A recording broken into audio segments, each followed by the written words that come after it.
So, kumuha tayo ng kutsara, plastic, para makita natin kung okay nga ba talaga yung oil. Ayan, oh. Tapos ang nipis talaga niya, oh. Eto, baka malostred yung nasa loob, so mahirap na. Baka magpalit tayo ng buo neto. So mas mainam na saktong higpit lang.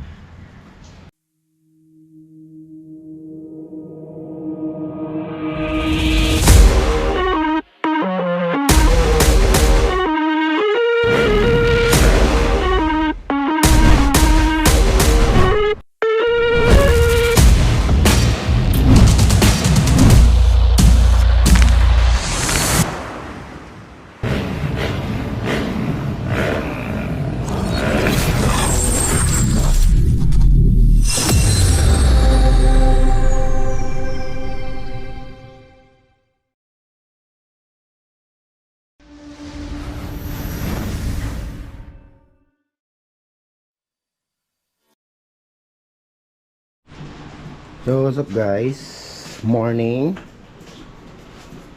Time check muna tayo. So 1:09 na ng hapon. And then we're going to change oil. So yung gamit nating oil na nandyan ngayon sa sniper natin is Shell Advanced W40 AX7. So nasa almost 2K odo na tayo. So yung total odometer yan. So pag ginagawa ko kasi every time na nagpapalit ako nag-change oil ako, yung trip 1 tsaka trip 2 nire-reset ko. So nasa 1,947 na yung tinakbo na ito yung gamit natin. Yep. So, okay naman siya. Yung performance hindi siya masyadong mainit sa engine, yung AX7. So, sabi nila hanggang 1,500 lang kasi synthetic base lang to. Hindi siya fully synthetic kagaya nitong Ultra 100%. So, ito yung ipapalit natin ngayon. So, sabi nila, yung AX7 hanggang 1,000 to 1,500 odometer dapat ka na magpalit ng oil. Pero, sinagad ko hanggang almost 2,000. Kaso nga lang hindi umabot. Pero, I think goods na yun. So, tignan natin, babaklasin natin to. Yung oil filter, kasi meron tayong oil filter na nakabili na ako. Dalawa nang binili ko para hindi hassle pag magpapalit ng oil. So ayan guys, nalusin na natin yung thread nya. So kakamayin na lang natin. Okay, para makita natin kung gano'n nga ba kaitim ang kulay neto. Again, 2,000 yung tinakbo ng motor natin. So minomonitor ko talaga yan. Medyo matigas pa eh. Ito. Ay gago, pahigpit. Gago! Ito na guys. Ayun na, pinang ina. Ayun. So as you can see, okay pa yung kulay niya. Hindi siya maitim. Usually pwede pa to eh. So kung tinakbo ko to ng 2,500, pwede pa. So, kumuha tayo ng kutsara, plastic, para makita natin kung okay nga ba talaga yung oil. Ayan, oh. Wow naman! Wow! Wow! So, hindi siya maitim guys. Ayan, kitang-kita nyo naman yung kulay, oh. May pagka-gold siya. So, I say, pwede pa to sa 2,500 eh. Or, I don't know, 3,000. Hindi ko lang siya nasagad kasi hindi ko pa talaga siya gamit yung AX7. Pero sure ako 2,500 pwede. Nagmamaxim pala ako. So daily rider ako. So nag-offer ako ng service sa other people such as like Food Panda, ganun, Grab. So yung ginagawa natin araw-araw. So every walang pahinga. Sa Sunday din nagmamaxim ako. So gamit talaga yung sniper natin since I'm a maxim rider. So okay yung oil AX7, pero ipapalit natin yung Shell Ultra. Ayun. Tapos huwag nyong masyadong ihigpitan to dito pag binalik nyo na, pag pinalitan nyo na siya ng oil filter, kasi baka siya ma-lost thread. So yung tamang higpit lang. And may rubber cap naman to. So tapos ang nipis talaga niya, eto, baka ma-lost thread yung nasa loob. So mahirap na, baka magpalit tayo ng buo neto. So mas mainam na saktong higpit lang. I am the one, the way your son don't need. A few moments later. So medyo malinis na. So yung ginagamit kong panglinis, ito medyo marumi na rin. Ginagawa ko is kumukuha ko ng Phillips screw, flat, tapos sinisiksik ko siya dun sa gilid para malinisan natin yung loob, para wala talagang existing oil na gamit.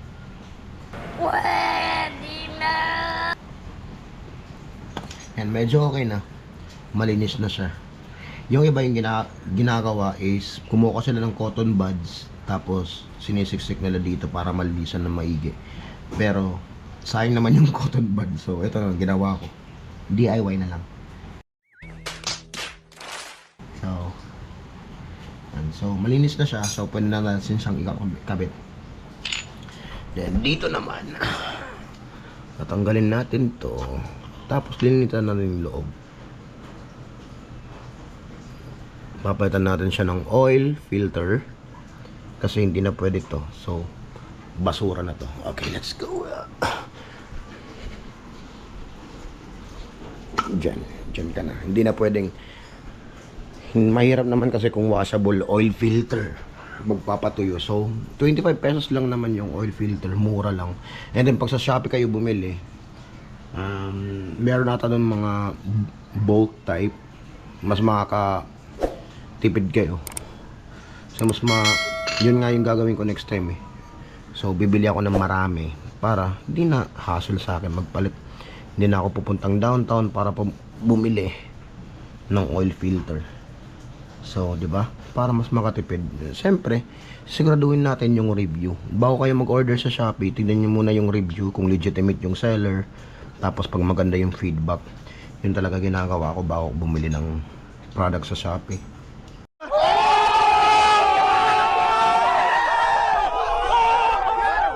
Right? So, linisin lang natin to ng maigi. Yan. Okay, so ayun na. Malinis na siya. And then, eto na yung oil filter. So, may gagawin pa ako dito bago ko siya ipalsak dyan. So, usually talaga sa mga dump truck or nakikita ko sa mga mekaniko, ginagawa nila, nilulubog muna nila to sa bagong oil dito. So ililipat natin yung Ultra dito sa lalagyan and ilulubog natin to ng kaunti para mabasa lang yung filter nya. Okay? So ayan, make sure lang natin na malagay lahat. So yun, sabi nga naman sa sa Shell, meron akong nakausap na agent doon. So meron siyang motor XRM. So ginagamit niya is Shell Ultra. So hinahanap ko kasi yung long ride na good for manual transmission. Pero wala daw silang baka next year pa. Tapos sabi niya, parehas lang daw sila ng quality ng Ultra tsaka yung long ride. Kasi lahat sila 100% synthetic. Pangalan lang yung nagkaiba. So ito, sabi niya, gumagana pa naman yung odometer ng XRM niya. So ginagawa niya, every 6,000 odo, nagpapalit siya. Tapos yung oil daw, malinis pa din. So para lang siyang long ride. So ito yung oil. Now, gagawin ko, ibababad ko muna siya dito. Yan. Hanggang mabasa lang yung cup niya. Okay. Kasi usually, ganito talaga ginagawa ng mga ano, yung nakikita kong mekaniko ng nagtatrabaho pa ako sa ibang company. Ay puki ng ina, baliktad pa yung pagka ano ko. So dito, yan, lagyan natin yan dyan. Okay, tapos yung cup.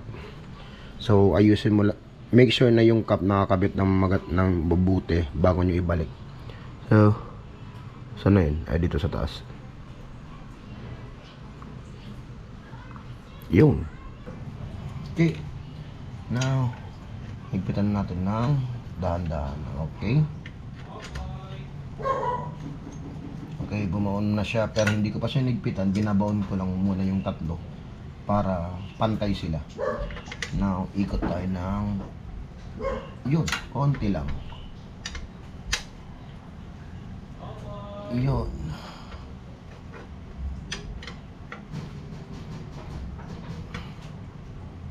Okay. Tapos ayun. Ayun. Okay na. So yun guys. So na-blower na natin to para matanggal yung, para malinis talaga siya. So ito yung ginamit natin. So binower ko na din siya dun sa loob. So I think okay na siya. Wala na siya existing oil sa loob. So lalagyan na natin siya ng bagong oil na 10W40 100% synthetic ultra. Okay, so ilalagay na lang natin yun doon. Tapos tignan natin yung RPM nya pag stable ba. Let's go. 1 hour later. So now the moment of truth, anong kalat is papatetes na natin yung motor.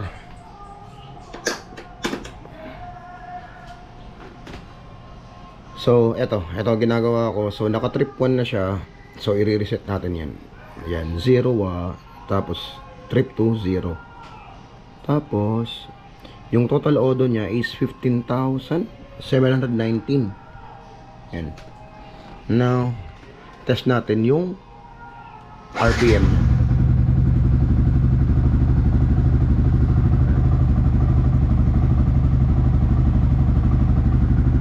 Goods talaga yung Shell Ultra.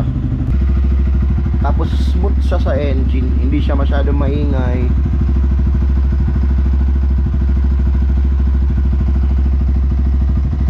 So na ngayon, tatest natin yung 5,000 auto. Challenge natin yan para sa motor natin. Right? So yun lang yung vlog natin for today. So yep, sana nakatulong to. So peace, ride safe sa lahat ng rider. This is L Motovlog. Subscribe, like, and follow. Thank you. Peace out.